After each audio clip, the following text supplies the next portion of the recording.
สวัสดีครับกับผมนายพายุพรหมลี64010310410429วันนี้จะมาร้องเพลงชาติลาวครับหรือว่าในภาษาลาวเพลงชาติลาวครับชาติลาวตั้งแต่ใดมาเราทุกทวนหน้าเสื้อสู่สุดใจห่วมแหงห่วมจิตห่วมใจสามัคคีกันเป็นกำลังเดียวเด็ดเดียวพร้อมกันก้าวหน้า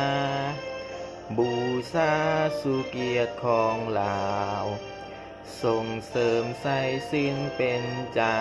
ลาวทุกสนเผ่าสามือภาพกันบ่ให้พวกจักกรพรรดิและพวกขายศาสตร์เข้ามาหลบกวนลาวทั้งมวลสู่เอกราชอิสลาภาพของชาวลาวไว้ตัดสินใจสู้สิ่งเอาใส่พาชาวลาวไปสู่ความวัฒนาขอบคุณครับ